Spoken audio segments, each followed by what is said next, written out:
5 अगस्त के भक्तांबर प्रशिक्षण शिविर में हम सभी लोग 28वें नंबर का काव्य पढ़ रहे हैं। पहले उसको समझ लीजिए मुकेश जी, पहले समझ लीजिए कि 28वां काव्य क्या कह रहा है। इसका शीर्षक है सर्व मनोरथ पूरक। मनोरथ का मतलब जो मन में आपने सोचा वो मन की बातें जो मन में चल रही हैं वो पूरी हमारी पूर्ण हो जाए।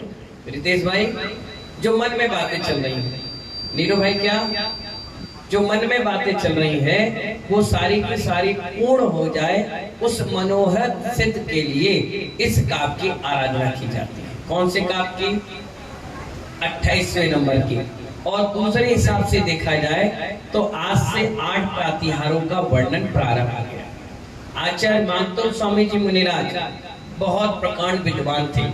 उन्होंने देखा कि भक्ति किस प्रकार से की जाए, तो उन्होंने 27 में तो बहुत आनंद और उत्साह के साथ भक्ति की।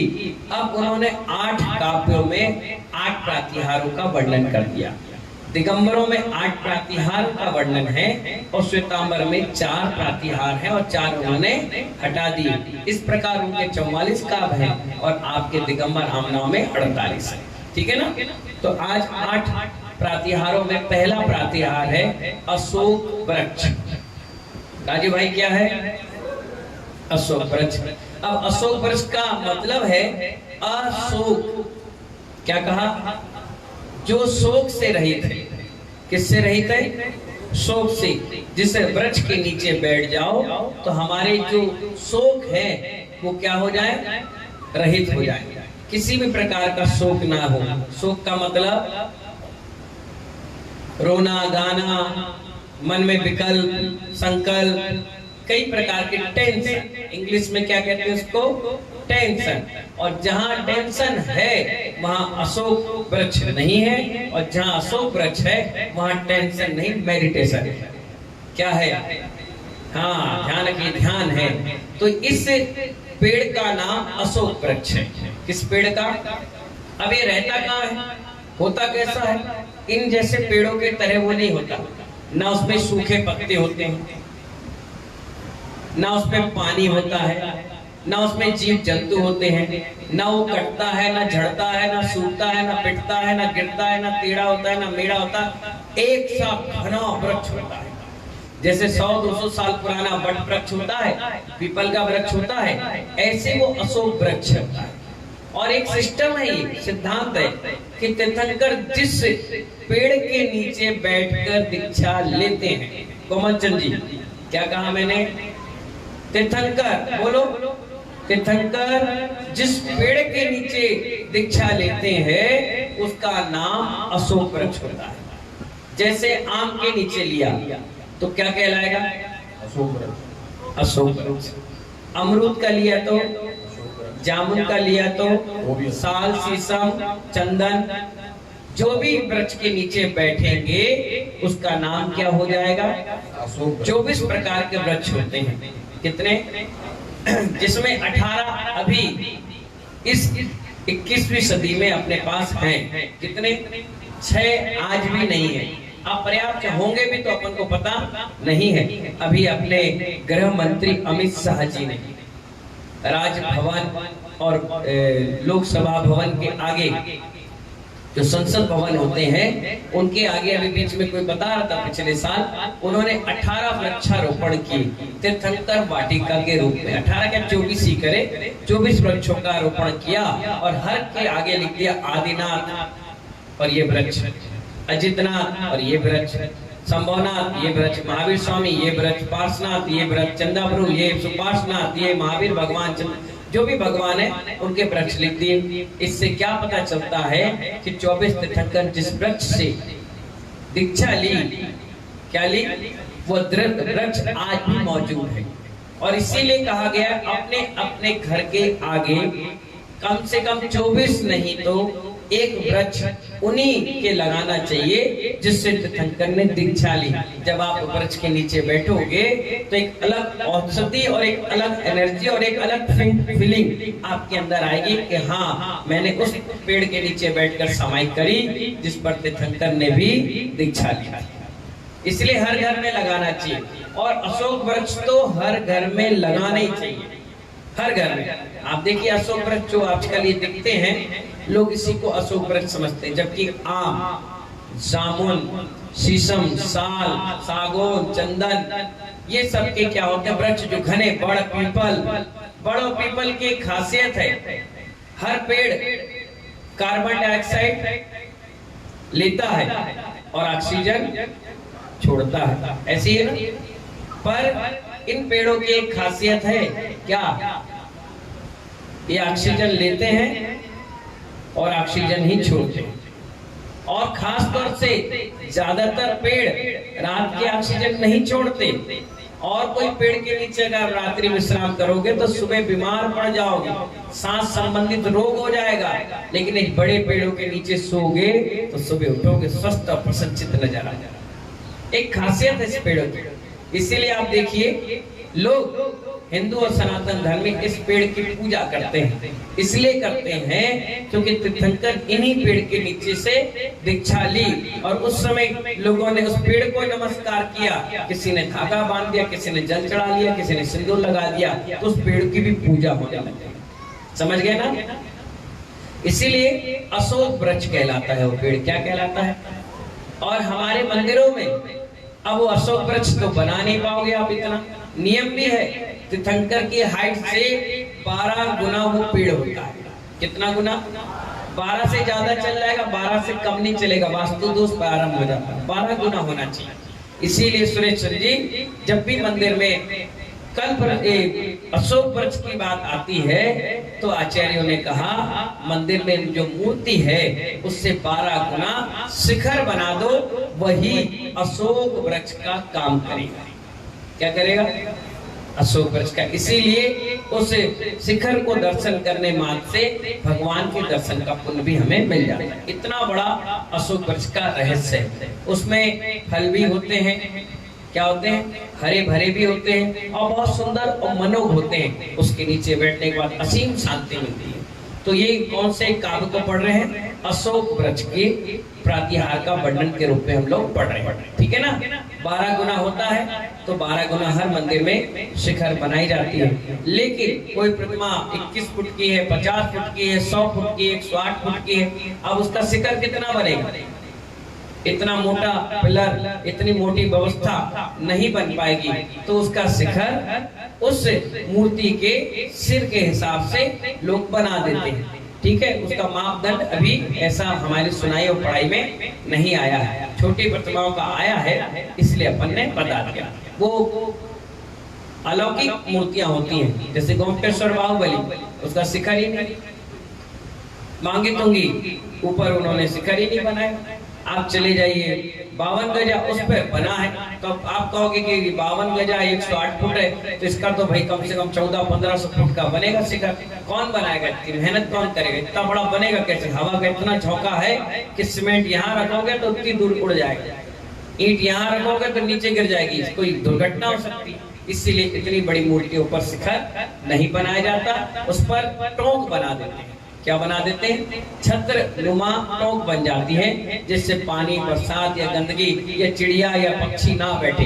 हालांकि इतनी बड़ी प्रतिमा होती है कि उस पर कोई पक्षी बैठ नहीं पाता, फिर भी सुरक्षा व्यवस्था बनाकर चलना चाहिए, ठीक है। अब अपन पढ़ेंगे 28वें नंबर का काव्य, जिसका नाम है सर्व मनोरथ पूरक, ठीक है। चलिए पढ़िए। उच्चई, चार दो है, एक छोटा एक बड़ा, और ऊपर भी 2 मात्राएं हैं, तो बोले उच्चई रसोक।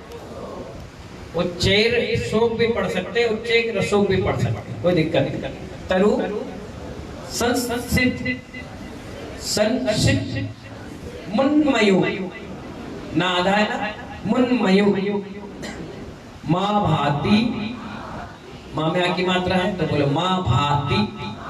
रूप ममलम भवतो नितांतम, ताम्या की मात्रा है, जोर से बोले, और ना छोटा है, नितांतम, नितांतम, क्योंकि सा आगे जुड़ा है तो इसमें माँ आधा होने के कारण सा इसमें नहीं जुड़ेगा।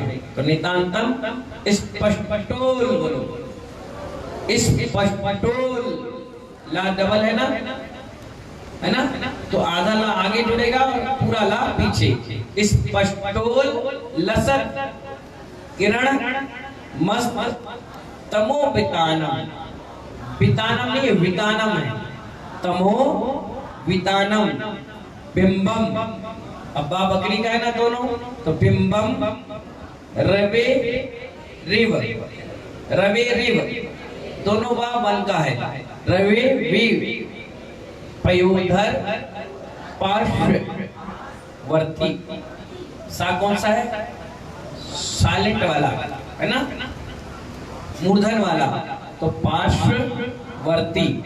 बिल्कुल सरल काम है, बिल्कुल आराम से पढ़ सकते हैं आप। पढ़िए मेरे साथ, मैं स्टार्ट कर रहा हूँ और आपको आगे पढ़ना है, ठीक है ना। उच्चैर रसोक तरु संसित मन मयूख, जोर से बोलिए,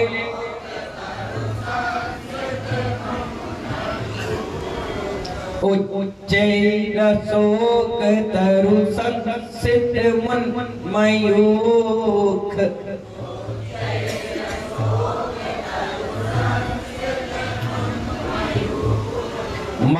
भाति रूप ममलम भवतो नितांतम,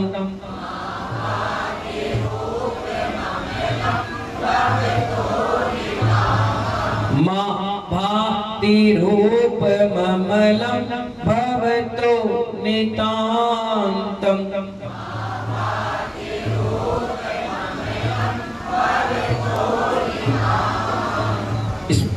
स्पष्टोल्लसत् किरण मस्त तमो वितानम,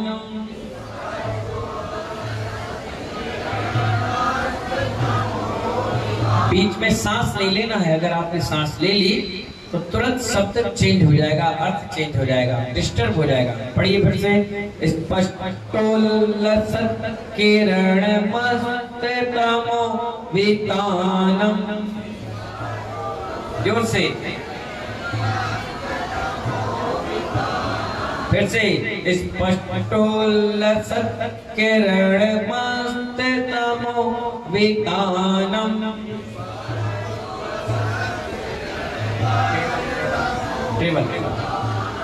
बिंबम रवेरिव पयोधर पार्श्ववर्ती,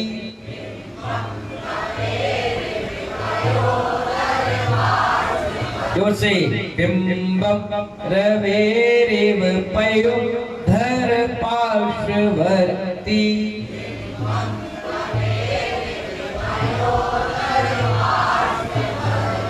अब मैं स्टार्ट करूंगा, सभी महिलाएं पढ़ेंगी, ठीक है ना, पढ़ेंगे ना, कि बस मुंह हिलाएंगे, जोर से पढ़िए जिससे शुद्ध उच्चारण हो।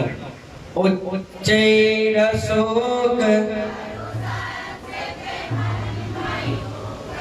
माँ भाति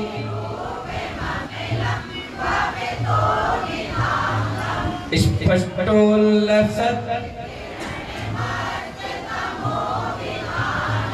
बिंबम, सभी जेंट्स, उच्चैरसोक माँ भाति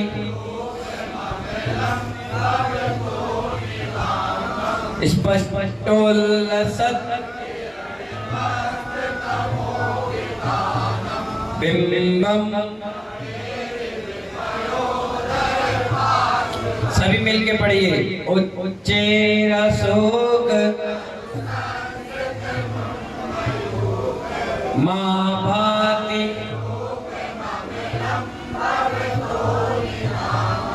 स्पष्टोल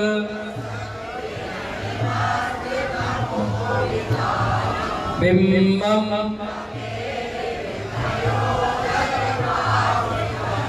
बहुत बढ़िया, जोरदार ताली बजा लो अपने लिए। हाँ, अब आचार्य भगवान संबोधन वाक्य के साथ भगवान को स्मरण करते हुए कह रहे हैं। क्या कह रहे हैं वो? हे आदि प्रभु। क्या कह रहे हैं? किससे कह रहे हैं? आदिनाथ भगवान से। कौन कह रहा है? आचार्य मांगतुक स्वामी जी। ऊंचे हरे भरे अशोक वृक्ष के नीचे, कैसे बताया था मैंने वृक्ष कैसा होता है? हरा भरा, विशाल और ऊंचा, बहुत सुंदर। ऊंचे हरे भरे अशोक वृक्ष के नीचे आप सोने जैसा तन ऐसा लगता है। किसका? आपका सोने जैसा तन। क्योंकि हमारे यहाँ 16 तीर्थंकर ऐसे हुए जिनका आभा मंडल सोने के, तपे हुए सोने के समान था।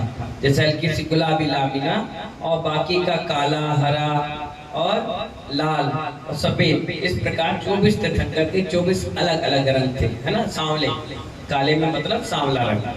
तो आचार्य भगवान कह रहे हैं आपका जो शरीर है वो सोने के समान चमक रहा है। कैसे चमक रहा है? जैसे कोई काला बादल छाया हो, पानी बरसने घटा छाई हो और अचानक से बीच में से सूर्य निकल जाता है तो अपन देखकर मन खुश हो जाता है। देखो सूरज भी निकल गया और काली घटा भी छा गई, देखो देखो देखो, खुश हो जाते हैं। ऐसे ही मानो आचार्य मांगतुक स्वामी महाराज अपनी लेखनी से लिख करके भगवान को सूर्य की संज्ञा और मेघों को अशोक वृक्ष की संज्ञा दे रहे हैं। और उस वृक्ष के नीचे आप ऐसे सोने जैसे चमक रहे हैं जैसे मानो मेघों के बीच में सूर्य चमक रहा है ना, या निकल आया है। ये अपन इस भावार्थ से समझेंगे, ठीक है ना। इसका मंत्र पढ़िए। ओम ह्रीं अरम नमो महातवाड़म रिद्धि सहित श्री आदिनाथ जिनेन्द्राय अर्घं निरूपामिति। बहुत बढ़िया मंत्र पढ़िए 111 नंबर पृष्ठ में। ओम ह्रीं अरम नमो महातवाड़म झोम झोम नमः स्वाहा। ऐसे ऋषि जो मासोपासी हो। मासोपासी समझ में आया? क्या बताओ? 1 महीने में एक बार, 2 महीने में एक बार, 3 महीने में एक बार, 4 महीने में एक बार, और जब लौट का महीना आए तो 5 महीने में एक बार आहार के लिए आते हैं। यानी एक आहार ले लिया उन्होंने और चातुर्मास स्थापना कर ली। अब कब मिलेंगे? दीपावली। 5 महीने 4 महीने कहाँ? अपने कक्ष में या जंगल में, गुफाओं में बैठ करके किसी से ना बोलना, ना किसी से इशारा करना, ना देखना, ना कुछ बोलना, ना कोई झंझटबाजी, भीड़ भाड़ से बिल्कुल दूर रह करके जो साधना कर रहे हैं। वहाँ सांप भी है, बिच्छू भी है, हाथी भी है, शेर भी है, खुखार जानवर भी है, कई प्रकार के जीव जंतु है। वहां भी निर्भय के साथ, ना वहां कोई ओढ़ने वाला, ना कोई बिछाने वाला, ना कोई बोलने वाला, ना कोई सुनने वाला, ऐसे निर्जन वन में 4-4 महीने, 1-1 महीने, 2-2 महीने, 3-3 महीने के निर्जल उपवास करके जो साधना कर रहे हैं साधक, उन साधक को प्रणाम किया गया। इसको किया गया है। एक बात बताइए, उच्च गोत्र की प्राप्ति किससे होती है? बताइए। नहीं, उच्च गोत्र, जैसे आप जैन कुल उच्च गोत्र में आए हैं तो किसके प्रभाव से आए हैं? मालूम है? नहीं मालूम? जो जो व्यक्ति भगवान और गुरुओं को नमस्कार करता है वही व्यक्ति कालांतर में जाकर अगले भाव में उच्च गोत्री की बात होती। तत्वार सूत्र पढ़ो, उसमें सब चीज आया। अभी बीच में अपन पढ़ाएंगे, समाप्ति के बाद 8 दिन 10 दिन का तत्वार सूत्र का कोर्स चलेगा, उसमें सब चीज निकला है। उच्च नीचे गोत्र वो क्यों आया सूत्र? वो इसीलिए आया, जो भी मुनियों को नमस्कार करता है, भगवान को झुककर नमस्कार करता है, वो ऊंची गोत्र की प्राप्ति होती है। किसकी गोत्र की?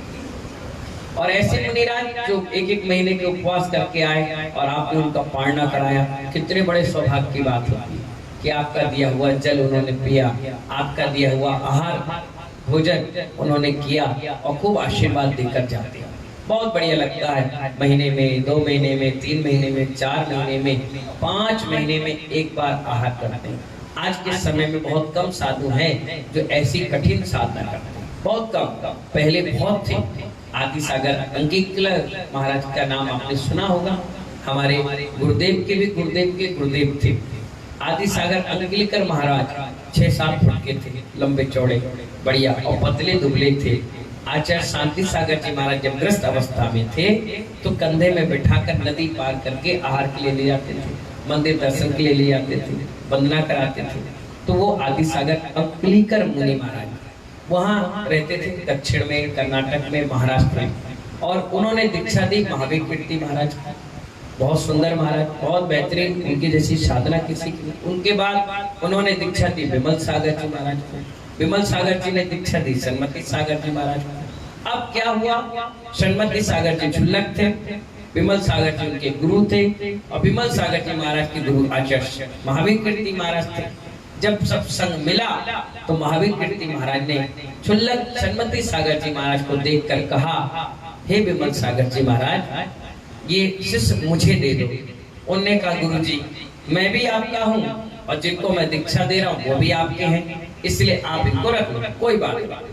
ठीक है। सन्मति सागर जी महाराज कहाँ आ गए, महावीर कीर्ति महाराज के पास, बड़े गुरु जी के पास। विमल सागर जी महाराज अपना संग लेकर बिहार कर गए। अब क्या हुआ, जब आचार्य महावीर कीर्ति मुनिराज की समाधि हुई तो उन्होंने अपना उत्तराधिकारी क्षुल्लक सन्मति सागर जी महाराज को दीक्षा देकर मुनि बनाकर पट्टाधीश बना दिया। अब वो पट्टाधीश बन गए। कौन, आचार्य सन्मति सागर जी महाराज, और यहाँ विमल सागर जी महाराज आचार्य थे। इसके बाद दीक्षा की परंपरा प्रारंभ हुई तो विमल सागर जी महाराज ने कई आचार्य बनाए, उपाध्याय बनाए। उनमें एक आचार्य गुरुवर विराग सागर जी महाराज, फिर उन्होंने भी दीक्षाएं दी। उन्होंने भी दीक्षाएं दी तो उनमें आप देखिए विशुद्ध सागर, विमर्श सागर, विभव सागर, विमत सागर, विहर्ष सागर, विनिश्चय सागर, विनम्र सागर, ये 8 आचार्य बने। ये 8 आचार्यों के बाद 7 उपाध्याय बनाए, उपाध्याय के बाद स्टीवर बनवाए और गणधर बनवाया और प्रवर्तक बनाया, यानी उन्होंने उस परंपरा को बढ़ाया। आज के समय में आचार्य आदि सागर अंगिकल परंपरा के जितने भी साधु आपको दिख रहे हैं, इनमें से कम 1500 साधुओं में 600 से 700 साधु उन्हीं की परंपरा के जीवंत रूप में आपको नजर आ रहे हैं। आचार्य गुरुवर विराग सागर जी महाराज का खुद का संघ 300 साधुओं का, फिर उनके शिष्यों का संघ 100-150 मतलब 400 प्लस तो अपने ही संघ में है। फिर विमल सागर जी महाराज से जितने दीक्षित हैं वो हैं आचार्य महावीर कीर्ति महाराज से दीक्षित, वो सन्मति सागर जी महाराज की परंपरा चल रही, वो कुंतु सागर जी महाराज भी उन्हीं परंपरा के हैं। महावीर कीर्ति आप समय शिखर में जाओ वो भी उन्हीं परंपरा के हैं। और भी कई साधु हैं जो चारों तरफ यत्र तत्र अपनी साधना में और संयम में और त्याग में लगे हैं। ये सब के सब आदि सागर अंगिकल परंपरा के हैं। और मालूम है उनकी तपस्या कितनी जबरदस्ती बंटी भाई, 8 दिन में एक बार आहार लेते थे। कितने दिन में, कितने दिन में, 8 दिन में एक बार। आचार्य भगवान बताते हैं कई बार, मैंने कानों से सुना, कोमलचंद जी मैंने कानों से सुना, गुरुजी कहते हैं 8 दिन में एक बार आहार में उठते थे। और जब वो उठते थे तो जिस चीज से पड़कते थे वही चीज आहार में लेते थे। क्या समझ में आया राजेंद्र बाबू? जिस चीज से पड़कते थे वही चीज लेते थे। मैंने कहा गुरुजी ये तो बड़ा टिपिकल चीज है। बोले बस उनकी साधना थी, आम से पड़क गए। तो चौके में क्या चलेगा? आदमी कितना रखता है बताओ रानू, कितना रखते हो आम? 2, 4, आधा किलो, 100 ग्राम, 500 ग्राम, इतने ही तो। मुकेश जी मास्टर साहब कितने रखोगे? 4, 5, 6, 8। और यही सोचोगे कि एक आध आम में 2-4 कली महाराज ले रहे, बहुत बड़ी बात है। अब वो 8 दिन के बाद तो चौके में तुम्हारे आए और अंजलि उन्होंने खोली, मुद्रिका खोली और अंजलि बांधी। तो सोचो अंशु भाई तुम कितना आम दे सकते? 2, 4, 5 पीस, 10 पीस, 2 आम, 4 आम, 5 आम, और उपवास के बाद आम कौन खाता है? कौन खाएगा? दस्तावर हो जाएगा, तुरंत लोटा का कमंडल लेके भागना पड़ेगा। सोचिए, विचार करिए, जिस चीज से पड़ गए वही आहार लेते थे। एक बार बड़े विचित्र स्थिति में फंस गए। 8 दिन के बाद पड़ गए, और पड़ गए तो किससे? छुआरे से। उस समय के, उस सदी के सबसे महान आचार्य के संग में हमने दीक्षा ली, इसलिए आई एम प्राउडेड। मुझे गर्व है कि हम ऐसे आचार्य के शिष्य हैं जिन्होंने संघ परंपरा का क्या किया? प्रवर्तक किया, आगे बढ़ाया। ऐसे संघ की साधना कभी कभी सुनते हैं तो रोंगटे खड़े हो जाते हैं। तो आप सुन रहे होगा, आपके मन में आ रहा है जब कुछ साधना। अगर आज के समय में ऐसे साधु होते तो मानवा पूरी जनता उनके पैरों को, चरणों की धूल के बराबर भी कुछ नहीं करती। इतनी गजब की साधना थी। आज कोई नहीं करता, सब नाम, फोटो और वीडियो और ये फेसबुक व्हाट्सएप पे छाए हैं। बाकी कोई इतनी लंबी जोरदार साधना नहीं करता। एकाध या तंत्र एकाध है तो बहुत बड़ी बात है, वो भी ठीक है, अपने हिसाब से चल रही है। तो 8 दिन में एक बार छुआरे से पड़ गए चौके में। जैसे छुआरे में पड़ गए तो सब घबरा गए। अब विधि काय की थी? छुआरे की। और छुआरा कितने रखते हो बताओ? एक कटोरी, ज्यादा 10 या 20 या 25, इससे ज्यादा तो छुआरे कोई रखता है। अब देखिए, साधु रोटी के चक्कर नहीं लगाता। सुनील जी, रोटी साधु के चक्कर लगाती है। किसके चक्कर? भाग में लिखा था छुआरा, नियम भी छुआरा का मिल गया। अब आदि साकर अंकलिकर आचार्य महाराज छुआरे से जैसे पड़ गए और चौके में पहुंचे। चौके वाला जिसने पड़ गया वो घबरा गया कि इतने छुआरे कहां से लाएं, और अगर थोड़े से होंगे तो 8 दिन बाद अब लेंगे। तो हम तो चाहते हैं कि चौके में भरपेट साधु आहार लेकर के जाए, उसकी साधना चले। साधु ने क्या किया? पूजा हुई, नमोस्तु हुई, मुद्रिका खोली, अंजलि खोलते ही महानुभाव उस चौके में डब्बा खोला गया। डब्बा खोला तो पूरा डब्बा भरा भराया छुआरे से मिला। ये होती है साधु की किस्मत। तुम कितनी कोशिश करो, हम कुछ नहीं बनाएंगे, हम कुछ नहीं बनाएंगे, हम कुछ नहीं बनाएंगे, लेकिन साधु की किस्मत अपने आप सब चीज निकाल कर अंजलि तक ले आती है। आप कितनी कोशिश करो, और कई बार ऐसा है कितने ही बनाकर रखो, नहीं उनके भाग में तो कुछ भी लेके नहीं आएगा और ऐसे चले आएंगे। एक चौके में गए और बहन का चौका था महाराज की गृहस्थ अवस्था की। उसने कितने उससे से चौके लगाया, अरे अरे चौका लगाया, चौका भैया का, भैया का, भैया का। इतना राग तो सबको रहते ही। वो महाराज भी पढ़ कर पहुंचे। जैसे ही उन्हें सब चीज बनाई, वो जानती थी भैया को क्या पसंद है, तो उसने सब चीज बना के रखी। उन्हें हाँ ये अलग कर दो, ये रख लो, ये अलग कर दो, ये हटा लो, ये त्याग है, ये कर लो, ठीक है, जितना बन गया ठीक है। जैसे उन्होंने मुद्रिका खोली और अंजलि बांधी, एक घूंट पानी ली और ठसका लग गया, पूरा मुंह का पानी बाहर आ गया और पूरा का पूरा हाथ छोड़ करके आ गया। बहन रोती रही, बिलखती रही, माँ भी रोती रही, पिताजी रोते रहे, लेकिन जब तक भाग में नहीं लिखा है साधु की अंजलि तक वो अन्न आ नहीं सकता। नहीं आ सकता तो नहीं आ सकता, उसके लिए हम भी कुछ कर नहीं सकते। और कई बार ऐसा होता है कि सब कुछ तुम बना के रखो, नहीं लेते हैं, और कुछ नहीं बनाओ तो सब कुछ अपने आप आ जाता है और चल जाता है। डब्बा खोला, छुआरा निकले, तुरंत उसको साफ किया और महाराज को देते चले गए। और 8 दिन के आहार के बाद उन्हें सिर्फ छुआरा छुआरा छुआरा लिया और अपना नियम भी पूर्ण कर लिया। और किसी से गुस्सा नहीं, डांट नहीं, फटकार नहीं, कुछ नहीं, कोई चक्कर नहीं। इतने सरलता की मूर्ति आचार्य आदि सागर अंकलिकर महाराज। अब 8 दिन के बाद फिर मिलेंगे। क्या मिलेंगे? और एक बार का कमंडल का जल लेते थे। एक बार सुबह चौके में भर गया पानी, अब दिन भर लघु श्रद्धा शौच क्रिया जो भी है अब उसी पानी से चलेगा, दूसरा पानी भी नहीं लेते थे। कमंडल कितना बड़ा था मालूम? 5 लीटर पानी आ जाए, बड़ा रखते थे और अपने हाथ में पकड़ते थे, पतले दुबले, और लेकर के पूरा चलते थे। वो आदि सागर अंकलिकर महाराज, गजब की साधना। कभी कभी महावीर कीर्ति महाराज के बारे में सुनना, कभी आचार्य सन्मति सागर, विमल सागर जी महाराज के बारे में सुनना, कि 4 ऐसे अनमोल रतन हुए हमारे समाज में जिन्होंने पंडिताई की, यानी विद्वान भी थे और विद्वान पद छोड़ करके मुनि पद लिया। और क्या गजब की समाधि संलेखना की आदि सागर अंकलेकर महाराज, बहुत गजब की। उनके लिए कहना हमारे पास शब्दों की कमी पड़ जाएगी, लेकिन उनके गुण कम नहीं होंगे। जय बोले आदि सागर अंकलेकर महाराज की। तो ऐसे मासों उपासी साधु होते हैं जिनकी साधना के बल पर हम सभी जैन समाज लोग आज फल फूल रहे हैं। उन्हीं का आशीर्वाद है कि इतना विशाल संघ के नायक गुरु जी हैं और उनके संग में अपन भी हैं। और ऐसे साधुओं का जब आहार होता है तो उसकी प्रसन्नता, उसका आनंद ही कुछ और होता है। तो ऐसे उन मासोपासी साधुओं को इस मंत्र में प्रणाम किया गया है। सिद्धि मंत्र पढ़िए, ओम नमो भगवते जय विजय, नहीं, ओम नमो भगवते जय विजय जम्बय जम्बय मोहे मोहे सब सिद्धि या सौभाग्य बोल दो, सिद्धि बोल दो, एक ही चीज है। संपत्ति सौख्यम कुरु कुरु स्वाहा, ठीक है। पवित्र होकर पीले वस्त्र धारण करे, उत्तरा या पूर्वाभिमुखी स्थापित कर उसकी पूजा करें। पश्चात पीले आसन पर बैठकर पीली माला द्वारा प्रतिदिन 1000 बार रिद्धि मंत्र का आराधना कर 1200 जाप पूर्ण करें। पीले पुष्प चढ़ावे, ये इसकी विधि है।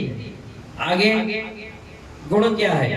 यंत्र पास में रखने तथा प्रतिदिन 28वां का रिद्धि मंत्र की आराधना करते रहने से व्यापार में लाभ होता है। जितने व्यापारी हैं वो इस चीज को ध्यान रखें, इस चीज की आराधना से आपके व्यापार में लाभ हो। कई लोग आते हैं ना, महाराज जी हम लोग व्यापारी हैं, आड़तिया हैं, तो अच्छी बात है, पर हम दुकान नहीं जाते। तो कहाँ जाते हैं?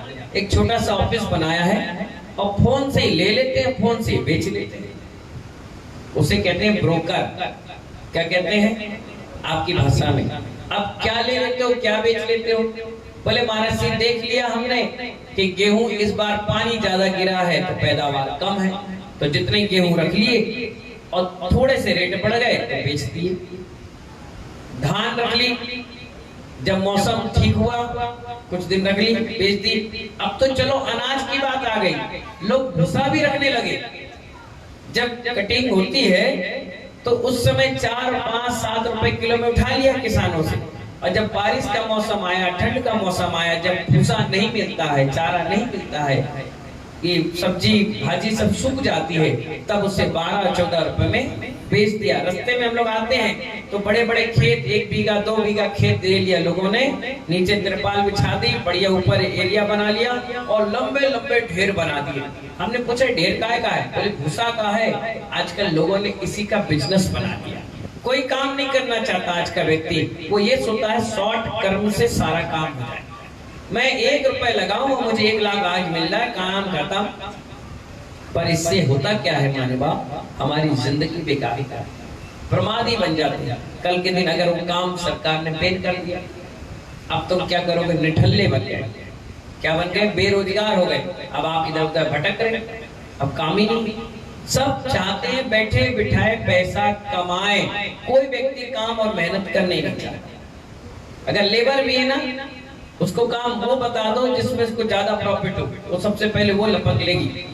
और जिसमें मेहनत ज्यादा हो, जब वो फ्री होगा तब उस काम को करेगा, नहीं तो नहीं करेगा। अगर ईंट उठाना है 3 मंजिल में और आप बोलो भैया 1000 ईंट ऊपर पहुंचा दो, 1000 रुपए देंगे, तो वो देखेगा कि नहीं मुझे 1200 जहां मिलेंगे, मैं पहले उस काम को देखूंगा। वो ईंट बोलेगा देखो अभी तो मकान बन नहीं रहा, जब मैं फ्री होऊंगा तो उठा लूंगा। उस काम को भी नहीं छोड़ेगा, जो जिसमें प्रॉफिट है वो भी काम करेगा। पहले 1200 वाले काम कर लेगा, जब वो फ्री हो जाएगा कि हाँ अब कोई काम नहीं है, घर की रोटी सब्जी दाल चावल कहाँ से आएगा, तब वो सेठ से गया सेठ वो ईंट पहुंचाना है क्या? बोले हाँ लाओ 1000 रुपए अभी पहुंचा देंगे। तो हर व्यक्ति आजकल ये चाहता है कि शॉर्ट में काम हो जाए। महिलाएं भी पहले भोजन बना लेती थी, आजकल जोमेटो, आजकल फोन से order, pizza burger chole bhature सामग्री, और तो छोड़ो ऑनलाइन बिजनेस से ऐसा कर लिया आपने कि सारी सामग्री शॉपिंग आपने मोबाइल से कर ली। अब आप देखिए मोबाइल से कर तो ली, फायदा एक कंपनी को हुआ। अगर बाजार जाते, देख के लाते, खरीद के लाते, तो मालूम है कम से कम 100 व्यापारियों से 7,000 परिवार का पेट पलता। हमारी ग्रोथ क्यों रुक गई? हमने बाहर की कंपनियों को माल देना चालू कर दिया, बाहर की कंपनियों से लेने लगा। वो तो अरबपति, खरबपति और करोड़पति ना जाने कैसे कैसे पति बन गए, लेकिन हमारा पति तो निठल्ला हो गया। अब छोटे छोटे व्यापारी, हमारे केसी जैन साहब जैसे, हमारे आंसू जैसे, हमारे राजू जैसे, दिन भर बैठे। एक ग्राहक आया और एक अंडरवियर लेके गया। वो 50 रुपए की अंडरवियर 42 रुपए की खरीदी में आई, 3 रुपए उसमें खर्चा लग गया और व्यापारी कह रहा 30 में दो। अब राजू कह रहा है मैं 30 में कैसे दे दूं? नहीं देना हमें। बोले ठीक है हम ऑनलाइन मंगा ले लो। अब वो कह रहा ठीक है यार एक काम कर 40 में ले लो, चलो। उन्होंने कहा 40 में ले आया। वो तो मन ही मन खुश हो गया कि 10 रुपए मैंने कम में सामान ले आया, लेकिन वो तो बेचारे कर्ज में डूब गया।